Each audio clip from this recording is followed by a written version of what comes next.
Pemirsa Intens Investigasi, mungkin masih segar dalam ingatan kita bagaimana pledoi yang dibacakan Ahmad Zoni di persidangannya minggu lalu.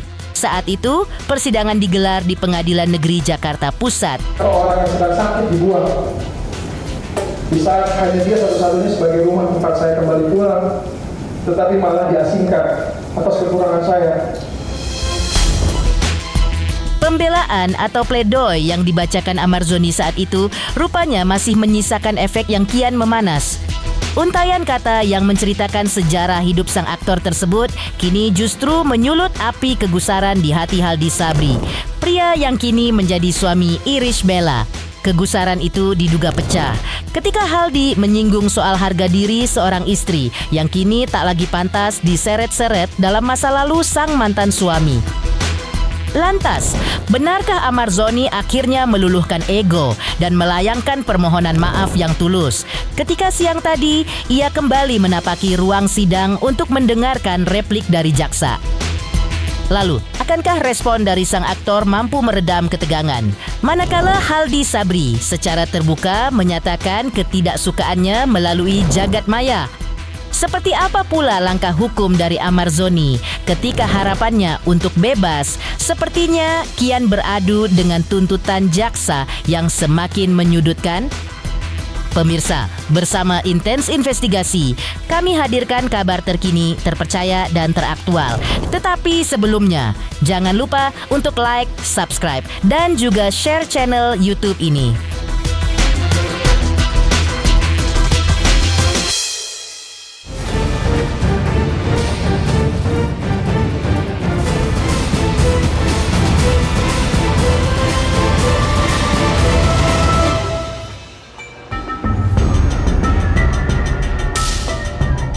Pemirsa Intens Investigasi, masih soal perseteruan dingin yang melanda kehidupan Ahmad Zoni pasca perceraiannya dengan Irish Bella. Situasi tersebut kini kian memasuki babak baru setelah Ahmad Zoni membacakan nota pembelaan atau pledoinya di hadapan majelis hakim. Orang yang sedang sakit dibuang. Di saat hanya dia satu-satunya sebagai rumah tempat saya kembali pulang, tetapi malah diasingkan atas kekurangan saya. Sebuah cerita panjang yang kabarnya sengaja diungkapkan sang aktor untuk menceritakan perjalanan hidupnya. Namun, kenyataan berkata lain. Manakala untaian sejarah tersebut justru dianggap sebagai gangguan bagi kedamaian rumah tangga Irish Bella dan Haldi Sabri. Haldi yang kini menjadi sosok pelindung bagi Irish secara mengejutkan mengunggah sebuah pesan syarat makna tentang kehormatan seorang istri yang tak seharusnya diusik kembali oleh masa lalu. Ketika Ahmad Zoni kembali memasuki ruang sidang dengan agenda mendengarkan jawaban atau replik dari jaksa penuntut umum, mata kamera pun menyoroti raut wajah sang aktor terkait bagaimana ia menanggapi kegusaran hati suami dari mantan istrinya tersebut. Benarkah di balik pledoi yang diungkapkannya minggu kemarin, hari ini Ahmad Zoni secara terbuka melayangkan permohonan maaf karena sejarah masa lalunya dianggap telah melukai perasaan pihak lain? Apakah hal ini sengaja dilakukan Ahmad Zoni dengan tulus ataukah demi meredam gejolak yang ada? Ataukah ia tetap teguh pada pendiriannya bahwa penyebutan nama sang mantan istri murni sebagai fakta hukum tanpa niat menyinggung? Atau justru Ahmad Zoni memilih untuk bungkam dan menyerahkan segala urusan komunikasi tersebut kepada pihak keluarga demi menjaga stabilitas psikisnya yang kini tengah diuji di balik jeruji besi? Yang saya bicarakan itu kan sesuai dengan apa yang terjadi waktu itu. Saya kan sudah bicarakan dari awal kalau perjalanan hidup saya gitu kan. Saya mungkin teman-teman itu juga punya gitu kan. Dari dokumentasi dari awal saya ceritakan, saya bikin pledoi saya itu tidak ada menyinggung siapa-siapa. Bahkan saya juga sudah bilang minta maaf kalau ada yang tersinggung gitu ya kan dari pledoi saya. Dan pledoi saya ini juga bukan serta-merta untuk konsumsi publik sebenarnya kan gitu. Dalam arti kan ini untuk memberikan kepada hakim. Cuma kan pada dasarnya karena saya public figure mungkin jadi kan ya kemana-mana jadi berita lah kan gitu kan. Tapi tidak ada sama sekali saya untuk menyinggung masa lalu saya gitu kan. Apa yang udah mantan istri saya lakukan gitu ya kan, segalanya, dan sekarang dia sudah ada suaminya juga, saya semua support juga gitu loh. Dan bukan berarti saya memutuskan tali silaturahmi atau apapun sama dia, karena gimana pun anak-anak saya jangan bisa gitu loh. Dan di sini tidak ada di sini juga tidak ada yang ingin mengintervensi dari pledoi yang saya buat gitu loh. Namun kalau memang dari pihak sana merasa terganggu atau merasa terintervensi gitu ya, saya minta maaf. Tapi sekali lagi saya katakan tidak ada bermaksud apa-apa gitu loh. Meninggalkan persoalan tentang komentar yang diberikan Hadi Sabri, suasana di dalam ruang sidang siang tadi terasa kian mencekam ketika jaksa penuntut umum akhirnya membacakan replik mereka. Pembacaan replik digelar sebagai jawaban jaksa atas pledoi Amarzoni minggu kemarin. Kuasa hukum Amarzoni pun nampak begitu teliti menyimak setiap poin yang disampaikan jaksa. Ketegangan ini seolah menjadi bukti bahwa perjalanan Amarzoni untuk mendapatkan keadilan masih sangat panjang dan berliku. Kita hormati dulu tanggapan replik dari jaksa. Ya, itu haknya kan. Nah, kami sebagai PH nanti akan membuat tanggapan juga terhadap repliknya, namanya duplik. Ya masing-masing lah, memang ada topoksinya masing-masing. Sekarang itu bukan ditolak, itu kan udah aku bilang. Kalau versinya jaksa ya wajar dong, nggak mungkin jaksa menerima berarti ya keputusan udah langsung diputus dong, udah. Ya kan berarti bebas dong. Persiapan hidup gimana? Ya pasti kita udah siap. Ya kan? Jadi harus paham dulu kalau ditolak itu sama. Jaksa nggak akan mungkin dong mencabut tuntutannya. Kalau dia menolak berarti kan mencabut tuntutan. Nah itu memang haknya jaksa sesuai dengan tupoksinya. Hak kita juga menanggapi. Nanti baru hakim yang mempertimbangkan ya pledoi, tuntutan, ya replik, duplik. Nah yang ngambil keputusan itu adalah hakim. Tentu berdasarkan fakta persidangan dan aturan-aturan undang-undang, kemudian saksi-saksi kan gitu. Enggak, kalau masalah itu kan udah kebilang, itu kan harus kita paham dulu. Itu kan namanya Iris secara fakta kan itu memang mantan istri Amar kan. Nah, jadi otomatis kan ya kalau memang ada memang yang menyinggung kan, itu kita minta maaf. Ya kan? Karena apapun ceritanya Ahmad ini akan tetap bersilaturahmi dengan Iris. Ya kan? Karena ada anaknya. Jadi tidak ada mantan anak.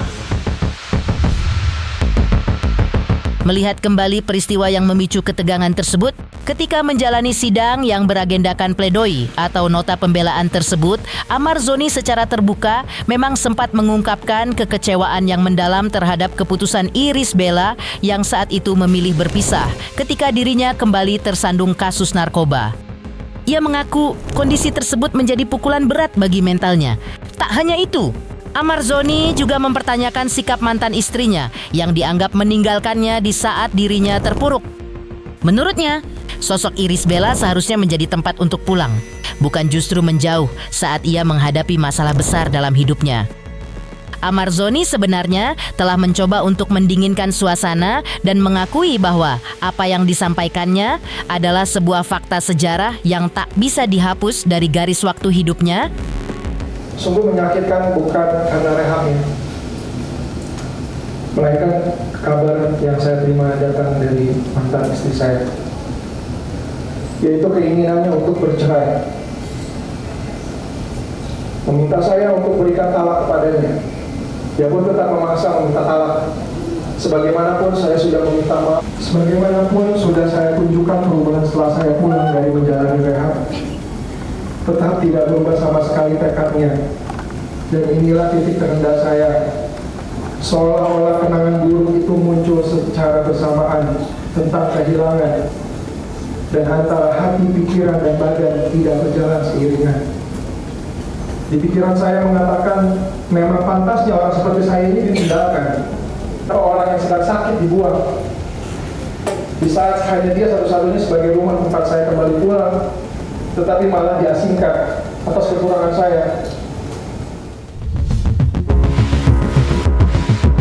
Namun, Manakala menyadari bahwa sejarah tersebut telah menyinggung perasaan Haldi Sabri, Aditya Zoni selaku sang adik bersama tim kuasa hukumnya dengan berbesar hati menyampaikan permohonan maaf.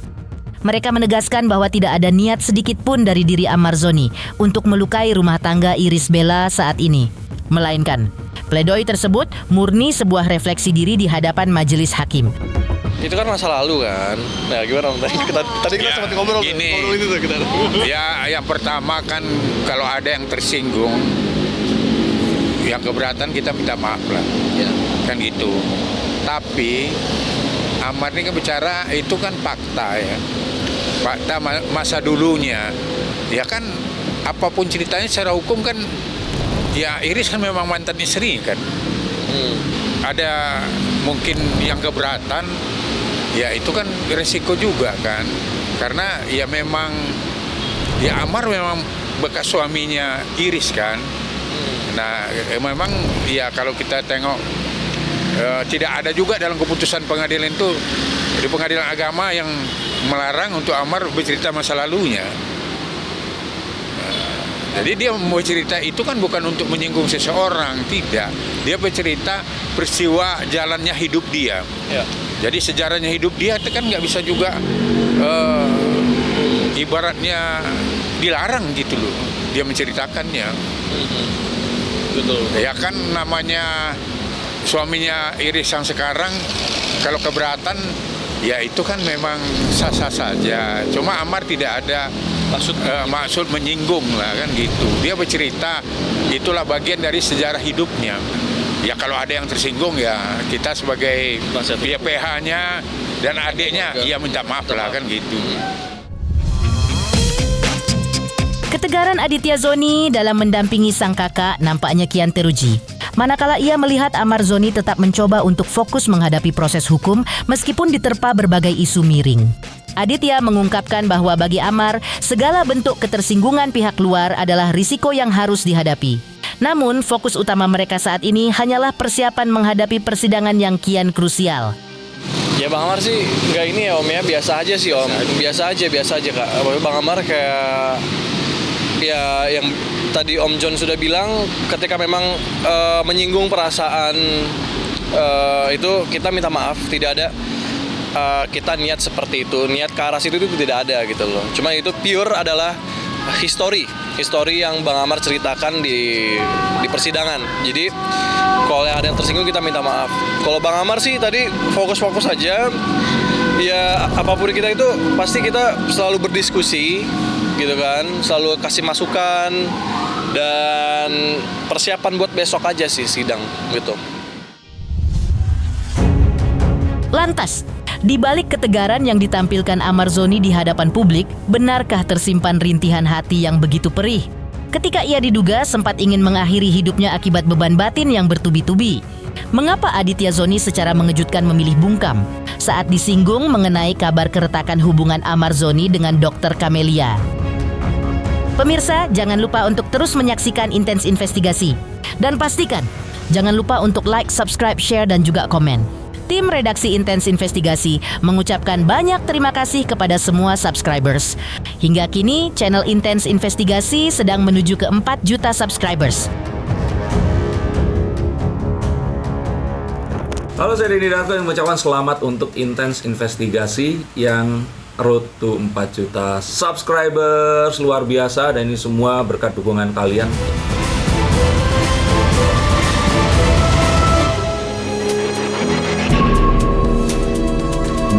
Pemirsa Intens Investigasi, pahitnya kenyataan yang harus dihadapi Amar Zoni nampaknya telah melampaui batas kekuatan fisik dan mentalnya. Sebagai adik, Aditya Zoni secara jujur mengungkapkan bahwa sang kakak sempat berada di titik nadir, bahkan berniat untuk mengakhiri hidupnya sendiri. Kehancuran batin tersebut diduga dipicu oleh tumpukan duka. Manakala sang ayah pergi untuk selamanya, tepat saat Amar tengah mendekam di balik jeruji besi. Oleh karena itu, Aditya Zoni merasa bahwa tugas utamanya saat ini bukan hanya sekadar mengawal kasus hukum, melainkan menjaga agar mental sang kakak tetap jauh dari bayang-bayang keputusasaan yang bisa datang kapan saja. Ya, alhamdulillah sekarang kita sudah melakukan pembelaan. Alhamdulillah lancar semua. Dilihat dari semua pembelaannya, menurut saya itu udah cukup lah untuk membuat penilaian nanti ke hakim ketua. Dan ya mudah-mudahan nanti di keputusan sesuai dengan keinginan kita. Saya tahu sebetulnya. Makanya itulah, saya tahu sebetulnya dia ingin mengakhiri hidupnya kan. Kayak gara-gara ini segala macamnya, semuanya bapak juga udah meninggal gitu kan. Cuman yang satu lagi, kita di sini keluarga menguatkan aja dan alhamdulillah yang dibilang tadi masih ada imannya untuk tidak melakukan itu. Alhamdulillah. Jadi ya di sini tugas saya adik-adiknya adik-adiknya Bang Amar untuk ini aja, untuk fokus ke mental dan psikis Bang Amar sih sekarang saat ini. Namun, di tengah perjuangannya menguatkan mental sang kakak, sebuah tanda tanya besar kembali mencuat mengenai hubungan asmara Amar Zoni dengan Dr. Camelia. Kabar sebelumnya memang menyebutkan bahwa keduanya telah mengakhiri jalinan kasih. Menanggapi hal tersebut, Aditya Zoni nampaknya memilih untuk bersikap hati-hati dan tidak ingin terlalu mencampuri urusan pribadi sang kakak. Sementara ia tetap konsisten untuk mengawal kasus narkoba yang telah memberikan pelajaran sangat berharga bagi sang kakak, dan tidak lagi menyentuh barang haram tersebut di masa depan. Yang tahu cuma mereka berdua. Aku nggak tahu, aku nggak ikut campur urusan mereka berdua kan. Jadi yang sekarang aku fokus ke ini aja sih, ke kasus Bang Amar sekarang gitu loh. Soalnya kan Bang Amar pun juga nggak bisa telepon-teleponan segala macam kan, lagi di sana kan. Itu kan pembelaan kan, dia bilang Bang Amar juga ya gue tetap salah. Jadi apapun yang dia lakukan kemarin itu adalah kesalahan, dan itu mudah-mudahan jadi pelajaran yang penting buat dia, buat kita semua generasi muda juga, untuk tidak menyentuh barang-barang tersebut gitu loh. Cukuplah Bang Amar sebagai contoh. Lantas, akankah jeritan hati kuasa hukum Amar Zoni mampu mengetuk pintu nurani sang presiden demi menyelamatkan masa depan generasi muda dari jerat narkoba? Mungkinkah rehabilitasi masih menjadi pelabuhan terakhir bagi Amar Zoni untuk menebus segala kesalahannya? Halo, saya Denny Danto yang mengucapkan selamat untuk Intens Investigasi yang road to 4 juta subscribers, luar biasa, dan ini semua berkat dukungan kalian.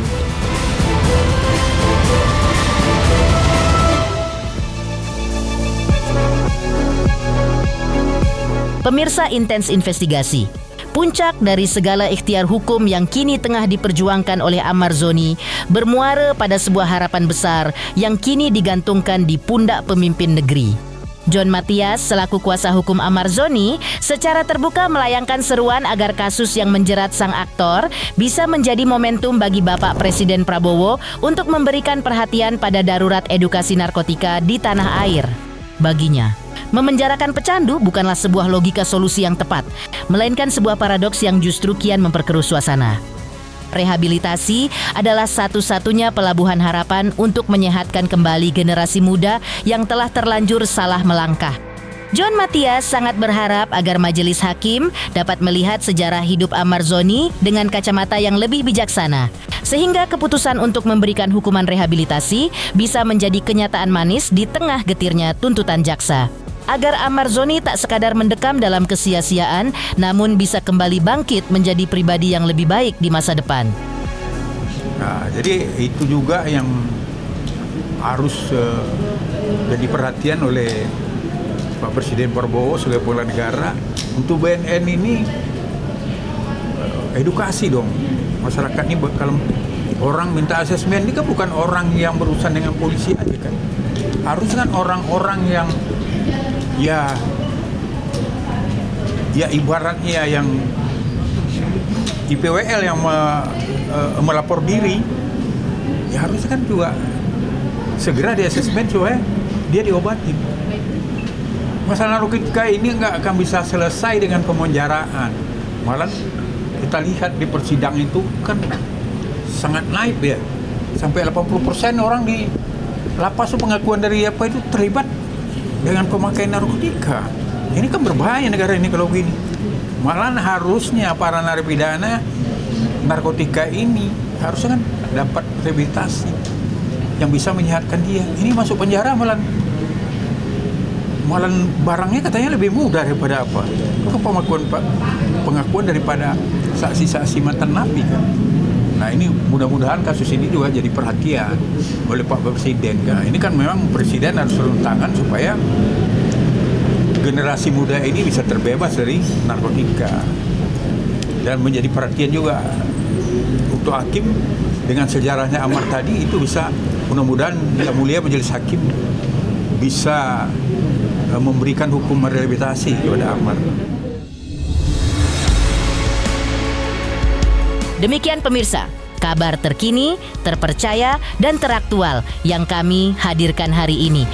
Jangan lupa untuk terus menyaksikan Intens Investigasi.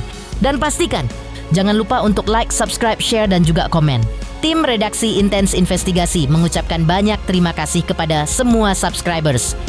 Hingga kini, channel Intens Investigasi sedang menuju ke 4 juta subscribers.